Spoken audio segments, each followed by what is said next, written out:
A split second, the Big Bang, and the whole universe was born. In the blink of an eye, literally, so much can happen that it would blow your mind. How did we get here? And what is the universe made of?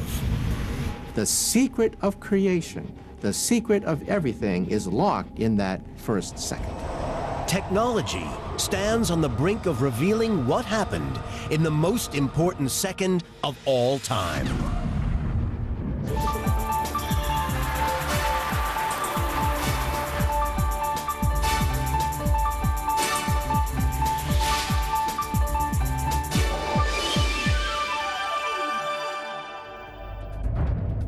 In the beginning, there is nothing. No matter, no energy. Not even empty space, because space itself doesn't exist. No time passes, because there's no such thing as time. From nowhere appears a fireball smaller than an atom.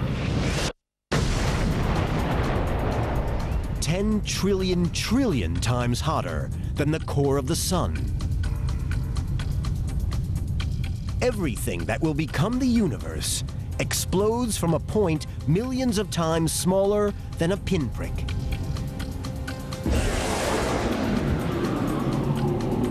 Time begins. In 1 second, the blueprint for the entire cosmos is written. How it happened is the biggest mystery of all. Professor Lawrence Krauss has devoted his career to studying the first second after the Big Bang.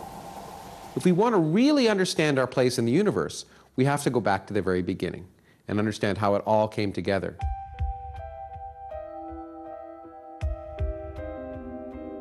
Looking back to the instant of creation is a new idea.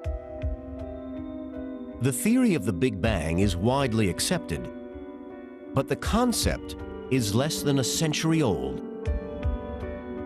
But one of the things we have to put in perspective is how recent our understanding of the universe is.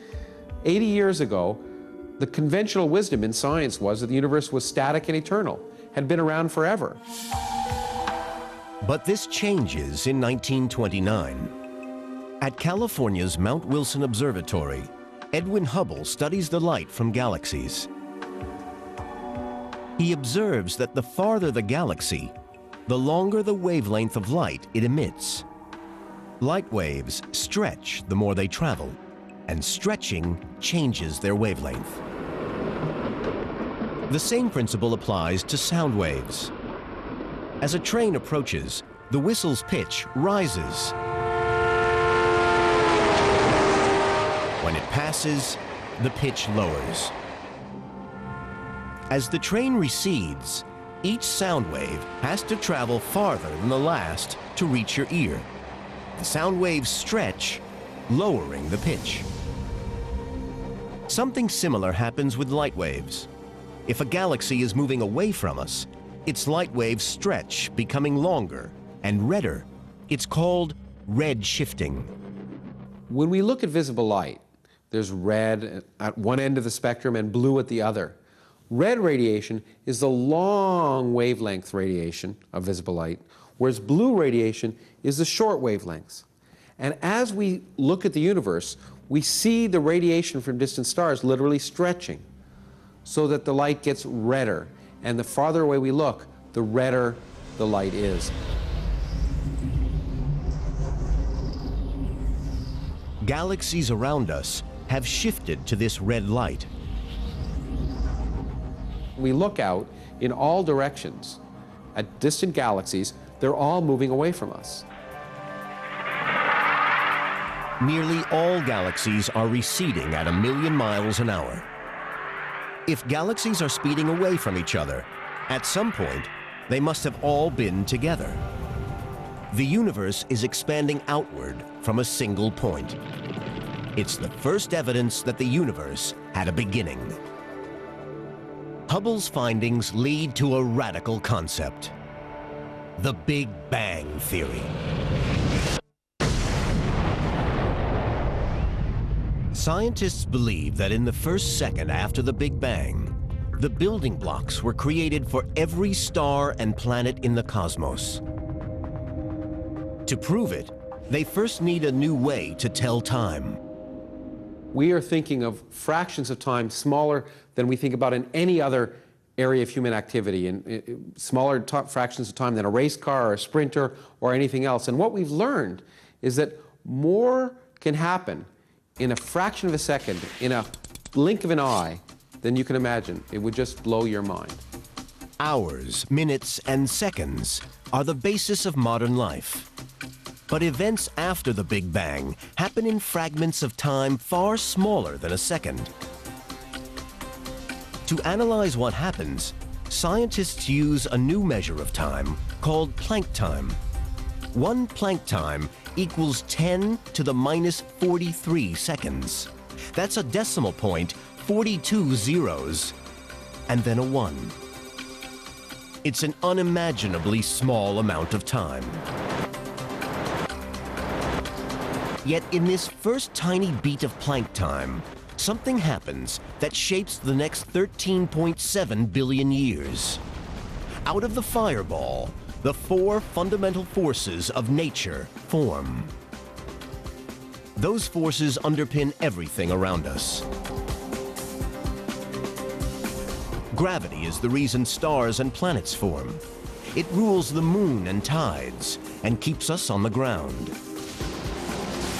Electromagnetism lights our cities, connects our phones, and runs our computers. And the 2 nuclear forces, strong and weak, bind the particles that make up our bodies and power the furnace of our sun. We're here because in the first second after the Big Bang, the 4 forces are created. Without them, the universe would be a featureless fog of radiation. If there were no forces, nothing would happen. There'd be no television. There'd be no sports. There'd be no love, no hate, no human tragedy, all the things that make life worth living. But in the first beat of Planck time, the 4 forces are still rolled into a single superforce. Gravity, nuclear, and electromagnetic forces have not yet divided. Physicist Michio Kaku studies how the forces split apart. I like to think of it as a crystal, a beautiful symmetrical crystal, all the forces unified in their elegant simplicity at the beginning of time. As our cosmic clock takes one more tick of Planck time, the tiny fireball universe expands. The 4 forces start to break apart. It's like rapidly cooling a super hot crystal. Cracks form. It began to shatter into 4 pieces. The first piece to break off was gravity. Then the nuclear forces began to split off. And finally, we have this fragmented jewel of what used to be the superforce. Those 4 fragments are still at work. Gravity keeps Earth in orbit. Nuclear forces make sunshine. And electromagnetic radiation, the light that bathes our planet. We're just fractions of a second into our journey, and already the foundations of our world are forming. The fireball universe. Still smaller than an atom, and 1,000 trillion degrees. To discover how the universe expands, scientists use telescopes so powerful they can see the past. When astrophysicist David Spergel looks up, he sees history. As we look out in space, we look back in time. Light travels at a finite speed. So the light we see from the sun takes about 8 minutes to get here. We see the sun not as it is, but as it was 8 minutes ago. We look out the night sky, we see the nearby stars. They might be 10 or 20 light years away. We see them as they were 10 or 20 years ago.